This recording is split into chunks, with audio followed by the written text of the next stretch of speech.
Recientemente apareció un artículo en un diario local de aquí de República Dominicana sobre la crianza de los niños, y por respeto a la persona que escribió no voy a decir ni quién lo escribió ni en qué diario apareció, pero ese artículo llamó mucho mi atención por el tema que estamos predicando en las tardes, porque ejemplifica cuál es la metodología que muchos expertos y no expertos recomiendan a los padres aplicar, cuál es la metodología que muchos recomiendan a los padres aplicar con sus hijos con miras a lograr una crianza más efectiva y menos traumatizante. Y el artículo en cuestión decía lo siguiente al respecto, cito: muchas veces los padres incurren en el error de querer inculcar la buena conducta a sus hijos haciendo uso incorrecto del castigo físico. Se olvidan que la violencia genera violencia y que si bien es cierto que generalmente logran, y la autora puso ese logran entre comillas, logran sus objetivos al utilizarla, o sea, la pela, no menos cierto es que lo logran inculcando el miedo y no el respeto. A menudo los padres que emplean el castigo físico como medida disciplinaria fueron educados con el mismo modelo agresivo, creándose así un círculo vicioso que probablemente también la tercera generación utiliza. Es de vital importancia que se rompa con esta manera obsoleta de disciplina. Debe quedar claro que haciendo uso de una disciplina sin violencia es posible enseñar a los niños la conducta deseable. Y nos preguntamos, ¿a qué se refiere la autora cuando habla de una disciplina sin violencia? ¿Qué recomienda ella que se haga en cambio? Bueno, ella sigue diciendo: premiar al niño cuando se porta bien con una alabanza, una sonrisa, un abrazo o una palmada en el hombro es importante, porque así él se da cuenta de que está haciendo algo bueno, y como desea recibir atención positiva, él incrementará dicha conducta. En otras palabras, lo que el articulista está diciendo, y quiero aclarar, hermanos, que lo último que yo quiero hacer en esta tarde es ser irónico. Quiero cuidar hasta el tono de mi voz porque quiero ser respetuoso con la opinión de esta persona y con la persona misma. Pero lo que ella está diciendo es que todo lo que se requiere para criar a un niño adecuadamente es hacer uso del refuerzo positivo, alabarlo o premiarlo cuando hace las cosas bien y sobre todo no pegar, nunca usar esa forma obsoleta de crianza que más bien atemorizará al niño y generará violencia en él. Bien, ¿qué podemos decir con respecto a este artículo? Hay algunas cosas que yo quisiera hacer notar a modo de introducción de nuestro sermón. En primer lugar, el dogmatismo del articulista. No hay un asomo de duda en esta autora al exponer su opinión. Las cosas son así y no pueden ser de otro modo. El que lo hace de otro modo lo está haciendo mal. Y eso nos dice algo acerca del concepto que el hombre tiene de sí mismo. Yo no creo que esta persona sea distinta a la mayoría de las otras personas en esto. Y por lo tanto su ejemplo nos dice algo del hombre y no solamente de la escritora del artículo citado. El hombre no solo se siente con derecho a hacer un dogma de sus opiniones, sino incluso de contradecir a Dios. El hombre en su pecado es sabio en su propia opinión. Él cree poseer capacidad suficiente para guiar su vida de acuerdo a sus propias opiniones y más aún guiar la vida de otros bajo esa misma norma. En otras palabras, el hombre en su pecado se ha deificado. Él se cree Dios, sus opiniones personales son infalibles y por lo tanto pueden ser impuestas sobre los demás. Hermanos, esto es propio del hombre, y aunque el creyente ha reconocido a Dios como su autoridad, aún así existe en todos nosotros los cristianos esa misma tendencia, la cual debe ser mortificada, la tendencia de convertir nuestros conceptos en dogmas, la tendencia a presionar a los demás más allá del límite de las Escrituras. Nuestro médico es el mejor, lo que nosotros usamos es lo mejor, la manera en que cocinamos es la mejor. Nosotros queremos hacer que todo el mundo ande por el trillo que nosotros imponemos, más allá de la Escritura, porque nuestra forma de pensar es la correcta y todos los demás están equivocados. Hermanos, eso es deificar al hombre. Eso es deificar al hombre. Otro aspecto que deseo recalcar del artículo ya no es tanto en cuanto a la forma, sino más bien en cuanto al fondo, al contenido. De acuerdo a esta autora, el castigo físico, la pela, debe ser erradicada totalmente de la crianza de nuestros hijos. Y los niños dirán, amén, amén. Y esto así, de acuerdo a la escritora, por 3 razones. Primero, por ser un modelo agresivo. Segundo, porque siendo un método violento genera violencia. Y tercero, porque se trata de un sistema obsoleto. Y aclaro que estoy tomando prestadas las ideas del artículo mismo. Es decir, no estoy suponiendo que la autora dice eso. Ella dice eso en el artículo. Tomemos por ahora las primeras 2 razones. Ella dice que es un método agresivo y que es un método violento. Algo que llama mi atención en casi todos los artículos que he leído de este tema, escrito por personas no creyentes y tristemente por algunos supuestos creyentes, es que para ellos no existen términos medios. Presuponen que todos los padres que aplican castigo físico a sus hijos lo hacen en un arrebato de ira y usando castigos violentos. No parecen concebir la posibilidad de un castigo físico sensato y moderado. Si hay castigo corporal, entonces tiene que haber agresividad y violencia. No se concibe una cosa sin la otra, pero espero que el Espíritu Santo, el Señor, nos ayude a que veamos que realmente existen otras alternativas. Y finalmente, en cuanto a nuestro artículo, quisiera resaltar su idealismo, al pensar que todo lo que se necesita para que un niño haga lo correcto es usar estímulos positivos.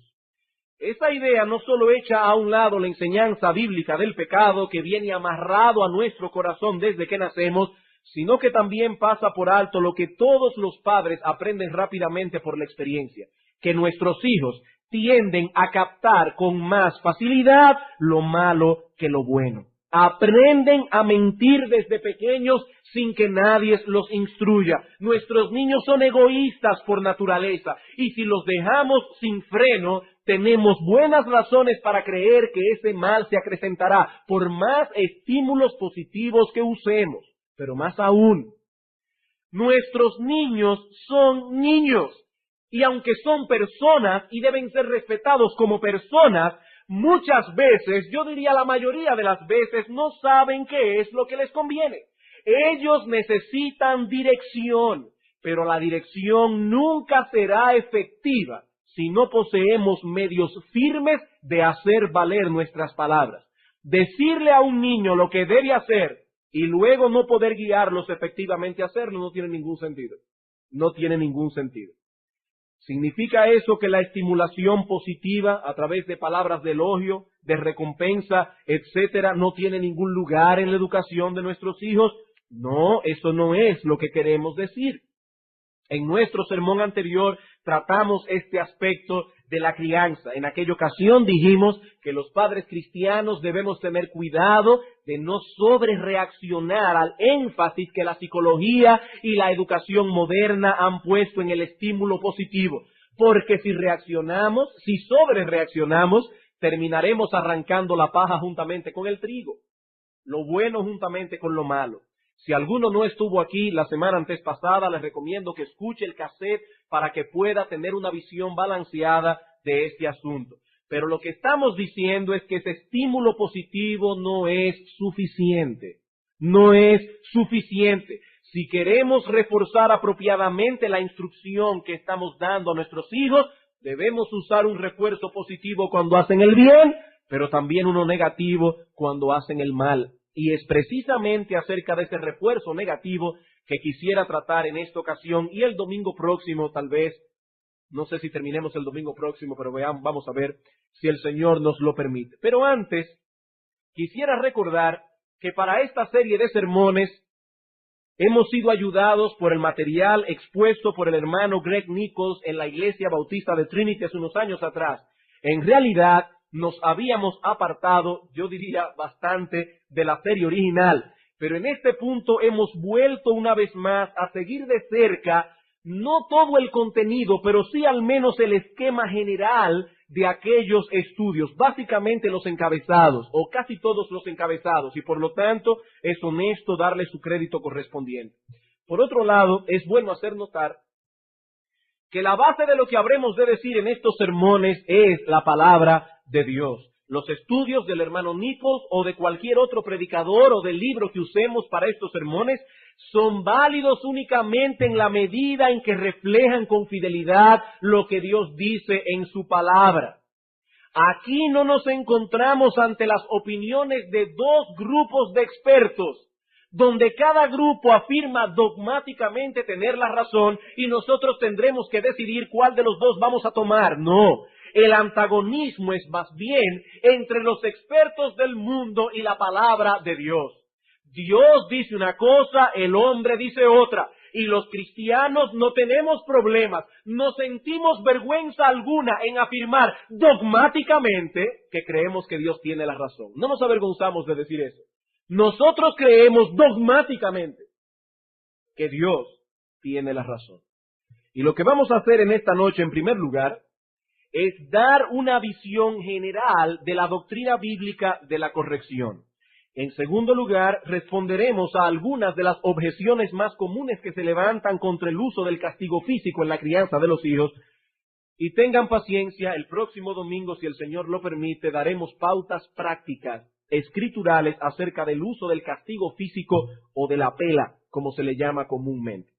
Veamos entonces, en primer lugar, una visión general de la doctrina bíblica acerca de la corrección. Y lo primero que vamos a ver en este punto son los diversos tipos de corrección que encontramos en las Escrituras. Vayamos por un momento a Proverbios capítulo 29, versículo 15. Proverbios capítulo 29, versículo 15.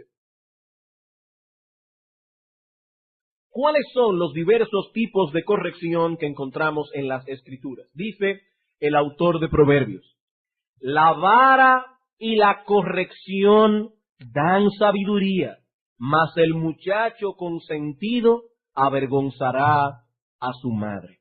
De acuerdo a la enseñanza de este texto, el estímulo positivo no es suficiente para criar hijos sabios. Aquí no dice la alabanza y la recompensa dan sabiduría. No. Ahí dice la vara y la corrección. Por causa de la necedad que hay en los corazones de nuestros hijos, debemos hacer uso de estímulos negativos. ¿Y cuáles son esos estímulos negativos? La Biblia menciona 3. En primer lugar, la reprensión. La palabra que Reina Valera tradujo aquí, corrección, implica una amonestación verbal, el uso de palabras apropiadas para hacer ver al niño que lo ha hecho mal y que no debe hacerlo otra vez. Habrá momentos en que esa reprensión tendrá que ser usada sola. No será necesario añadirle un castigo físico. La reprensión sola bastará. Pero lo que nunca debemos hacer es usar el castigo físico sin que vaya acompañado de una corrección verbal. ¿Ven lo que estoy diciendo? La corrección verbal podrá ir sola en algún momento, pero nunca debe haber castigo físico sin reprensión verbal.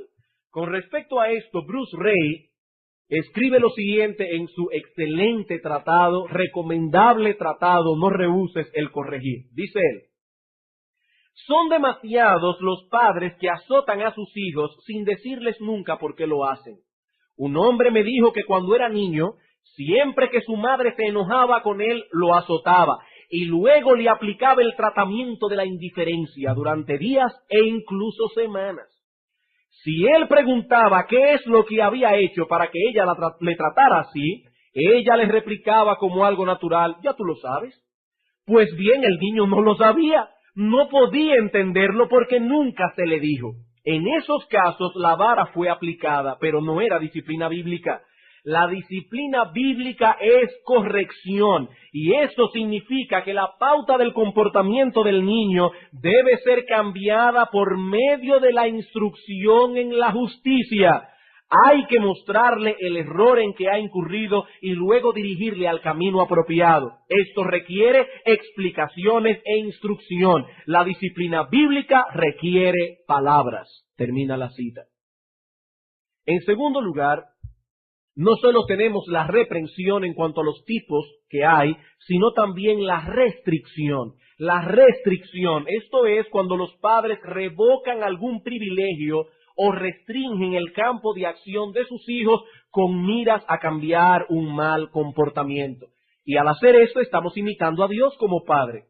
Cuando Moisés deshonró a Dios delante del pueblo en el problema que hubo en Meriba, la disciplina que Dios le impuso tanto a él como a Aarón fue la de restringirles la entrada a la tierra prometida. Y si Dios vio como apropiado usar ese modo de disciplina, nosotros podemos usarlo también. Así que no solamente está la reprensión, sino también la restricción. Y no se impacienten, hermanos. La semana que viene, si el Señor lo permite, veremos cuándo debemos usar cada cosa, porque cada uno de esos métodos tiene su lugar. En tercer lugar, en el mismo texto de Proverbios 29, encontramos el nivel más fuerte de disciplina, el uso de la vara. Dice Salomón, la vara y la corrección dan sabiduría. Y la palabra hebrea que se traduce aquí, vara, significa literalmente pedazo de madera. Como alguien sabiamente ha señalado, no significa garrote. No es un bate de pelota lo que la Biblia recomienda usar, como algunos expertos parecen pensar, que cada vez que uno habla de la vara, ellos imaginan un bate y dicen violencia, child abuse, como dicen los americanos, eso es abuso infantil. No, es una vara, un pedazo de madera para azotarle, no para amenazarlo, simplemente. Es para pegarle en una parte que Dios ha creado especialmente acolchada para eso, de modo que el niño siente dolor, pero no se le hace ningún daño físico. En Proverbios capítulo 23, versículos 13 y 14 se nos dice claramente para qué se usa la vara. No es simplemente para amenazar.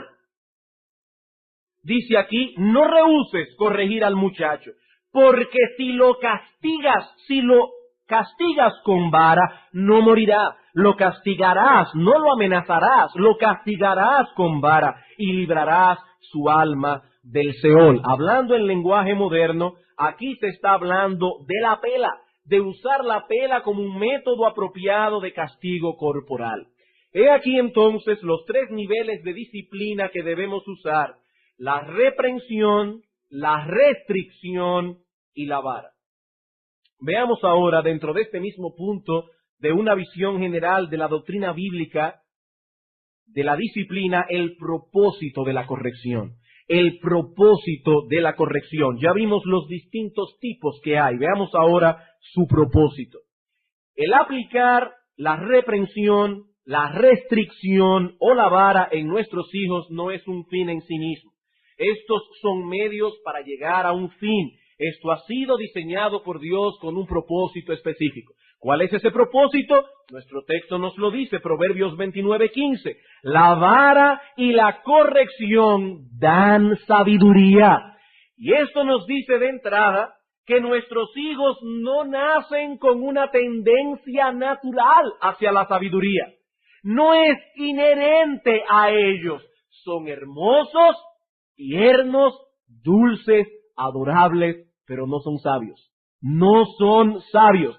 El texto dice que eso es algo que ellos deben adquirir y que uno de los medios a través de los cuales podrán adquirir tal cosa es el uso apropiado de la vara y la corrección. En otro lugar, dice el autor de Proverbios, que la necedad está ligada al corazón del muchacho, mas la vara de la corrección la alejará de él. Proverbios 22:15.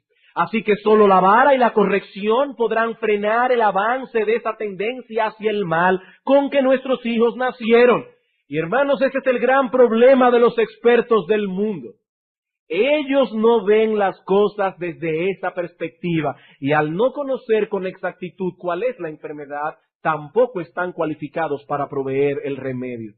Y una vez más cito a Bruce Ray aquí. Dice él: los filósofos de este mundo han venido diciéndonos desde hace siglos que el niño nace inocente, esto es, sin pecado y sin culpa.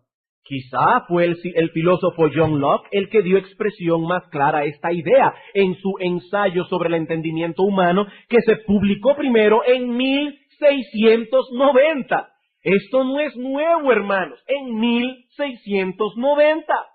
Locke dijo que al nacer la mente de todo individuo es una tabla rasa, o sea, una tablilla en blanco sobre la que escribirán el ambiente y la experiencia. El niño nace neutral, sin experiencia, sin moralidad, sin ideas, sin conceptos. Le corresponde, por tanto, a la sociedad colocar su marca sobre esta tablilla en blanco y de este modo crear la clase de carácter que la sociedad quiere ver en este niño inocente. Y detengo la cita aquí. Hermanos, esta filosofía tiene una implicación muy seria. Si el niño llega a ser un adulto irresponsable o incluso un malhechor, la culpa no es suya, sino más bien de la sociedad que no supo trabajar adecuadamente con ese niño y hacer de él un adulto responsable. Esa forma de pensar aleja del hombre el sentido de culpa personal y de ese modo también aleja del individuo la conciencia de que necesita redención, de que necesita ir a Dios en busca de perdón. Sigue diciendo Ray: según esto, cuando el presidente de los Estados Unidos, John Kennedy, fue asesinado en las calles de Dallas, no era al individuo que disparó desde un edificio próximo a quien habría de culpar. Y aquí no estamos hablando si fue Oswald que lo mató, eso no es relevante en esto. Pero lo que él está diciendo aquí, que ya no se culpa al que le tiró, a quien sea. La culpa era de la sociedad. Cuando Martin Luther King fue asesinado estando en un balcón en Memphis, no tenía la culpa el tirador escondido. La radio, la televisión y la prensa nos llevaron a un periodo de agonía nacional. ¿Qué clase de sociedad es esta, gemían, que puede crear un ambiente en el que ocurren cosas así?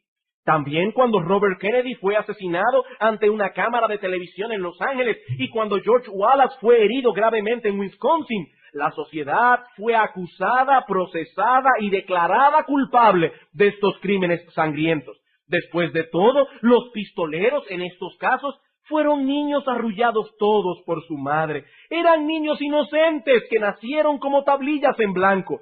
Fue la sociedad la que los formó y es la sociedad a la que hay que ahorcar.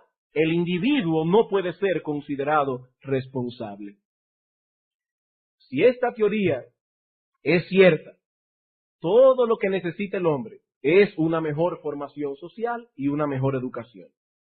Y yo no sé si ustedes pueden ver en estas ideas el mismo idealismo que veíamos en el artículo que citamos al principio. Basta con presionar las teclas apropiadas y todo saldrá bien.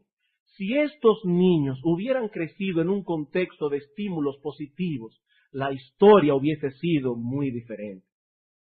Y permítame traer una cita más de Bruce Ray.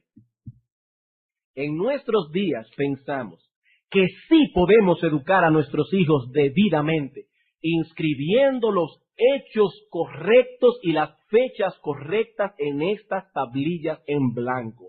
De modo inevitable terminará el crimen, la violencia, el derramamiento de sangre. Y así, de acuerdo con esta idea, en los Estados Unidos de Norteamérica hemos desarrollado el sistema de educación pública libre más extenso que existe en el globo terráqueo. ¿Cuál ha sido el resultado? El resultado ha sido que en América tenemos a los criminales más instruidos del mundo. Esto es lo que podemos poner a crédito de la sabiduría del hombre o a la filosofía del hombre sin la palabra de Dios. ¡Cuán necios son!, dice Ray, y cuán ciegos a la clara realidad. Pero cuán distinta es la descripción que da Dios de nuestra naturaleza en las Escrituras, siendo Él quien nos hizo. Y aquí sí termina la cita. He aquí, hermanos, la clave de la eficacia de la metodología bíblica. Dios nos hizo y Él sabe mejor que nadie cuál es la naturaleza del mal, y por lo tanto nadie hay mejor que Él para recetar el remedio. Dios dice que la necedad está ligada, trabada, entremezclada al corazón del muchacho, y que la corrección y la vara son estímulos negativos necesarios para criar hijos sabios, no hijos perfectos, pero sí hijos que van a crecer en el ambiente del temor de Dios. Cuando la Escritura dice en Proverbios 29:15 que la vara y la corrección dan sabiduría, no se está refiriendo a la sabiduría que el mundo busca y exalta, sino más bien a esa sabiduría que hace que los hombres se aparten del mal. ¿Qué dice Salomón en Proverbios 1:7? El principio de la sabiduría, la esencia de la sabiduría es el temor del Señor. ¿Cuál es entonces el propósito de la vara y la corrección? Ayudar a nuestros hijos a alcanzar esa sabiduría. Los expertos dicen que eso no es necesario, que bastan los estímulos positivos y que el castigo físico no debe ser usado nunca o casi nunca. Y digo casi nunca porque hace unos años apareció un artículo en una revista norteamericana en la que 5 expertos, uno en psicología, otro en educación, un doctor en medicina, otro en pedagogía, etcétera, dieron sus opiniones acerca de este asunto, y por lo menos uno de ellos habló de la posibilidad de usar cierto castigo físico, pero solo en el caso de que la vida del niño corra peligro por su desobediencia. Dice el experto en cuestión, y cito, el castigo corporal raramente es apropiado. Una de las pocas excepciones puede ser, no que necesariamente es, sino que una de las pocas, raras excepciones puede ser el uso del castigo corporal para imprimir en un niño la importancia de evitar cualquier peligro serio, como correr en la calle o introducir los dedos en los tomacorrientes. He aquí lo más lejos que llega este experto en cuanto al uso del castigo físico. Por ejemplo, si usted advirtió a su hijo que no debía cruzar la calle y él sale corriendo por el medio de la Winston Churchill, bueno, en ese caso tal vez podría considerar la posibilidad de pegarle una pela. O si él toma a su hermanita menor y la mete en la lavadora de ropa o algo así. En ese caso usted puede considerar la posibilidad de pegarle una pela. Pero por lo demás, el estímulo positivo y las recompensas son suficientes para criar hijos sanos y normales. Hermanos, Dios no opina eso.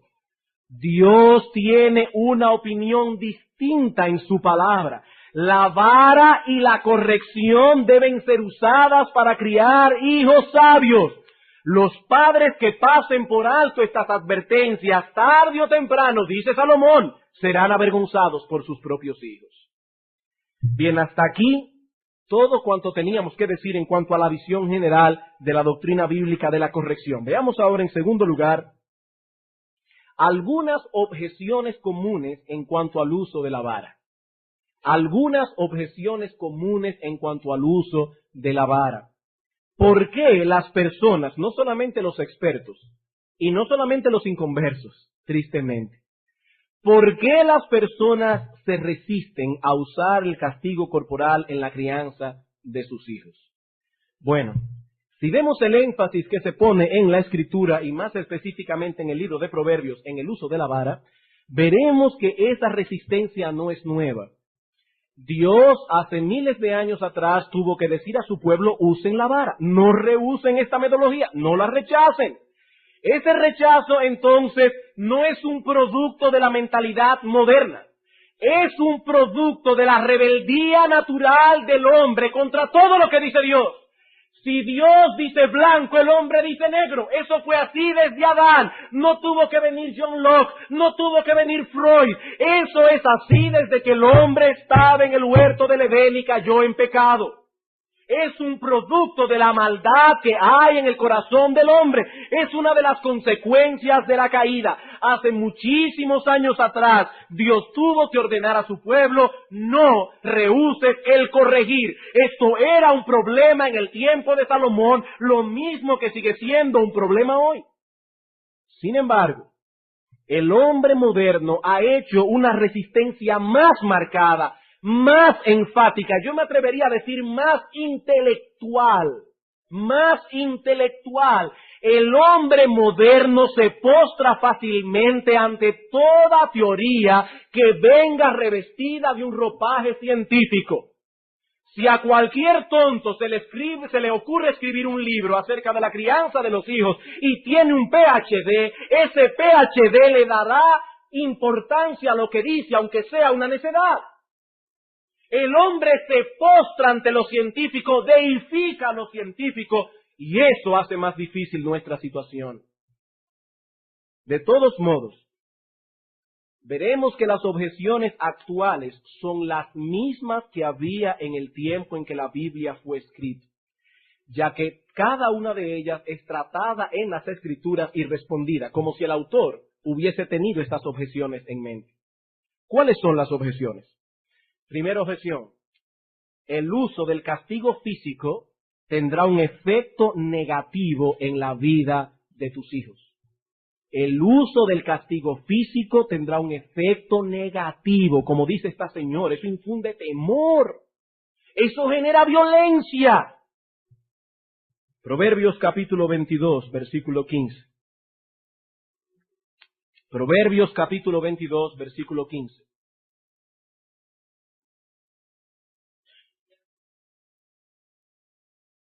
Dice el autor de Proverbios: la necedad está ligada al corazón del muchacho, mas la vara de la corrección ocasionará efectos psicológicos devastadores en la personalidad. No. La vara de la corrección alejará esa necedad de él. Aquí debo hacer una aclaración, hermanos. La palabra necedad es lo opuesto a la sabiduría. Aquí no se refiere a ese comportamiento propio de los niños, porque son niños. Aquí no se está hablando de la vara para corregir el hecho de que nuestros hijos son niños y a veces tienen falta de coordinación. Si nuestros hijos por una falta de coordinación tumban un vaso y riegan el agua en la mesa o lo botan afuera y el vaso se rompe, eso no es una necedad, hermanos. Nuestros hijos son pequeños, los que tienen niños pequeños, y a veces tienen falta de coordinación. Aquí se está hablando de corregir la necedad. Y en Proverbios es claramente establecido que la sabiduría, que es opuesta a esta necedad, no es otra cosa que el temor del Señor. ¿Y qué es el temor del Señor? El alejarse del mal. Por lo tanto, aquí se está hablando de un malhechor, de alguien que ha hecho lo malo, de alguien que se ha rebelado a la autoridad del Padre, de alguien que ha desafiado la autoridad del Padre. Nuestros hijos nacen con una oposición natural hacia ese temor de Dios. Y el medio que Dios ha instituido para tratar con este problema es la vara y la corrección. Dios ha prometido bendecir este medio. Proverbios capítulo 23, versículo 13 al 14. No rehúses corregir al muchacho, porque si lo castigas con vara no morirá. Lo castigarás con vara y librarás su alma del Seol. En otras palabras, padres, la influencia de la vara es beneficiosa. Allí no dice: no cometas el error de usar el violento, agresivo y obsoleto método de pegar pelas, ya que eso causará terribles daños en la personalidad de tus hijos. No, dice, no rehúses corregirlo, castígalo con vara y no morirá. Proverbios 29:15, ya vimos, la vara y la corrección dan sabiduría. Hermanos, esto no es un asunto de interpretación. Estos textos son muy claros. No es un asunto de interpretación, sino de autoridad. Aquí lo que estamos definiendo es quién es tu autoridad. ¿Quién es tu autoridad? ¿John Locke? ¿Freud? ¿Skinner? ¿O la palabra de Dios? ¿Quién es tu autoridad? Pero pastor, ¿Qué tiene usted que decir del abuso infantil? ¿Acaso no es cierto que hay padres que abusan de sus hijos? Sí, eso es cierto, pero no es de ese tipo brutal y antojadizo de disciplina que estamos hablando. Lo que estamos diciendo es que la Biblia nos manda a hacer un uso sabio y considerado de la vara como un instrumento de corrección. ¿Cuándo? Cuando surge un conflicto de voluntades y nuestros hijos desafían nuestra autoridad y se rebelan contra ella. En ese momento hay que usar la vara. Segunda objeción. El uso del castigo corporal revela un corazón poco amoroso hacia los hijos. Los expertos presuponen que cuando un padre pega a sus hijos es porque ya está exasperado, está airado y está descargando su frustración contra el niño. Por lo tanto, es un acto casi de odio. Sin embargo, la Escritura enseña exactamente todo lo contrario. Proverbios capítulo 13. Proverbios capítulo 13, versículo 24.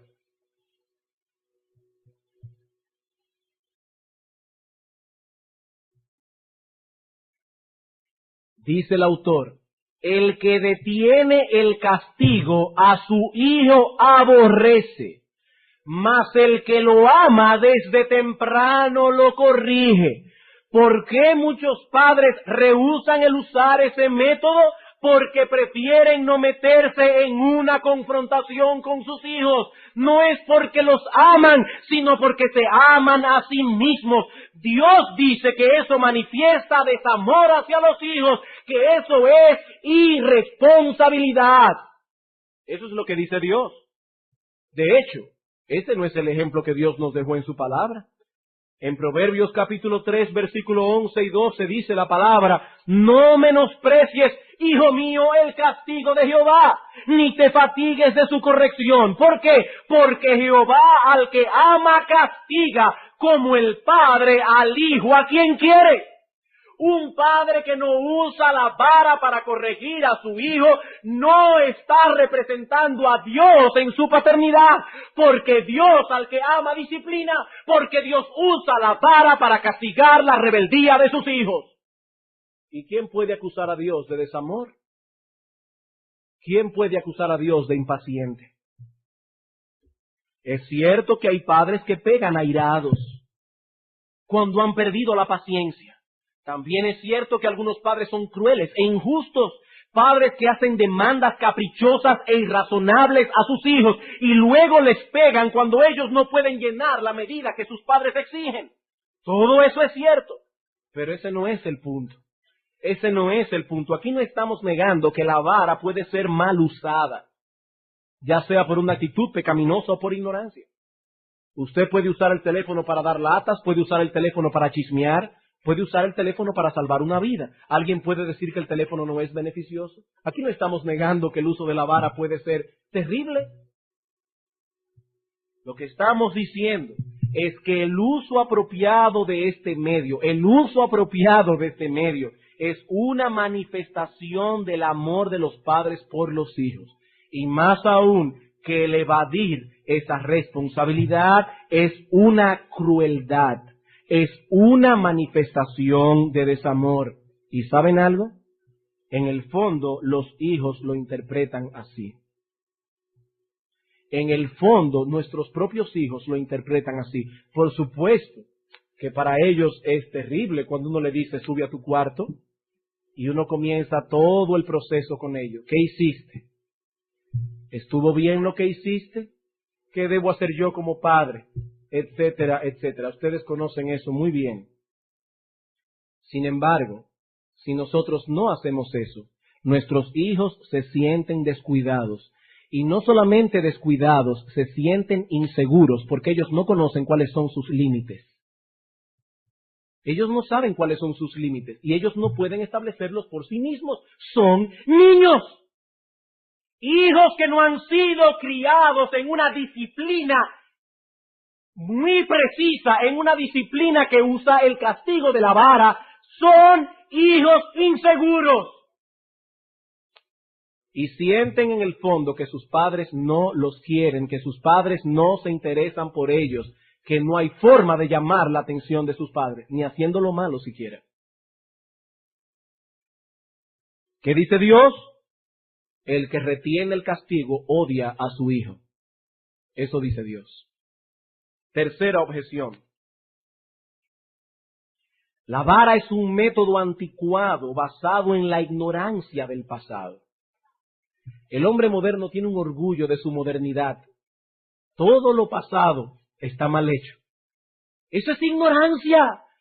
Eso es propio de la Edad Media, del Medioevo. Pero ¿cómo vamos a estar hablando de usar la vara en el pleno siglo XX? No, mi hermano, no, mi amigo. La base de este método lo encontramos en la palabra infalible de Dios.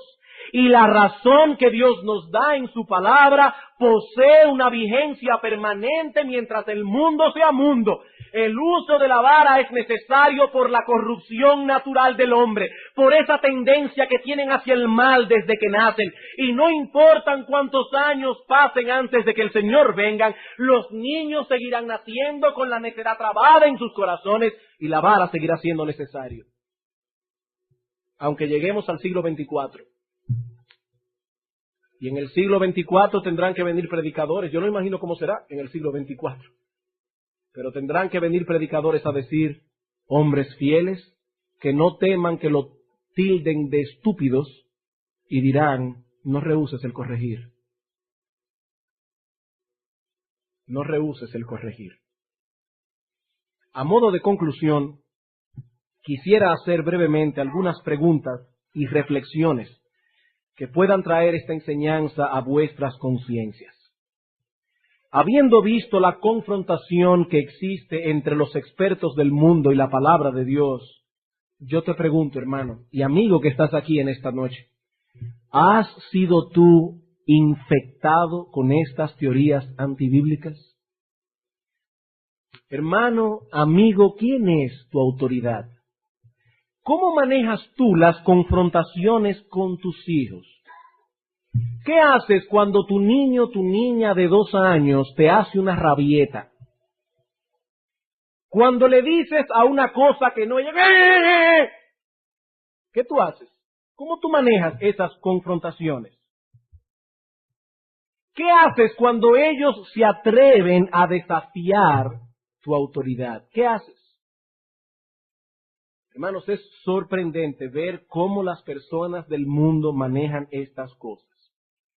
A veces estamos en la sala de espera del doctor o del dentista y vemos a algunos niños desafiando abiertamente a los padres y creando un disturbio terrible.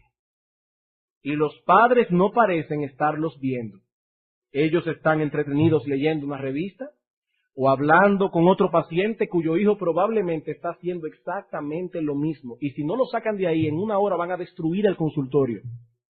Y ellos leyendo la revista Times.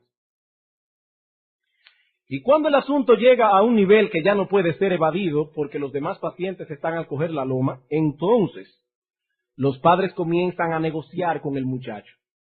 Tratan de distraer su atención dándoles algún dulce o algún juguete. Y ellos creen que tienen un doctorado en psicología infantil cuando hacen eso. Ellos se creen inteligentísimos. Ellos están obrando con astucia al distraer la atención de sus hijos. Pero lo que en verdad están haciendo es reforzando su mal comportamiento. A la larga el niño fue recompensado. Él molestó y le dieron una paleta. Le dio una patada a la señora de al lado y le dieron un juguete. Cada cosa que hace recibe una recompensa, un estímulo. Y si el asunto no trabaja, entonces la madre comienza a excusarlo. Es que él no durmió siesta. Es que hoy no se siente bien hoy. O si no, comienzan a razonar con el niño. Mi amor, no fue correcto que le dieras en la cabeza a esa señora. Pero el muchacho sigue molestando y la madre comienza a perder la paciencia. Y ya en ese momento comenzamos a llegar al nivel de las amenazas. Si haces eso otra vez, no tienes helado en la cena. Eso es terrible para el niño. Otros sencillamente comienzan a gritarle al muchacho en un claro y penoso arranque de impotencia. Cuando un padre tiene que gritarle a su hijo, eso significa impotencia. Gritar igual a impotencia. Generalmente llaman al niño por su primer nombre. Y si no da resultado, el segundo. Hasta que finalmente pronuncian al menos el apellido paterno. Juan Pablo Rodríguez, ya basta. Hay que buscar alguna manera para librarse del muchacho. Hermanos, eso nos da risa, pero no es cierto. Hermanos, esto es triste. Esto es triste. Esto es lo que ocurre cuando compramos la metodología de los expertos y echamos a un lado la infalible e inerrante palabra de Dios. La Biblia dice que esos padres serán avergonzados por haber tenido en poco la palabra de Dios. Serán avergonzados en el supermercado, cuando visiten a la mamá, cuando vengan a la iglesia, cuando vayan al dentista, a cualquier lugar. Serán avergonzados por haber deificado las opiniones humanas. Y yo vuelvo a preguntarte, ¿es así como manejas a tus hijos? Y si es así, ¿acaso no es cierto que muchas veces te has sentido avergonzado por la conducta de ellos? Y tienes que decir que son hiperactivos, que el niño está raro ese día y has tenido que inventar muchísimas excusas más para tapar un poco tu vergüenza. Hermano, Dios no nos ha dejado en oscuridad respecto a estas cosas y Él ha prometido honrar a los que le honran. Que el Señor nos ayude en estas cosas para que no seamos engañados por medio de filosofías y huecas sutilezas. Que el Espíritu Santo tome estas advertencias y las grabe en nuestros corazones. La semana que viene entraremos a considerar algunos aspectos prácticos de este tema, si el Señor lo permite. Vamos a orar.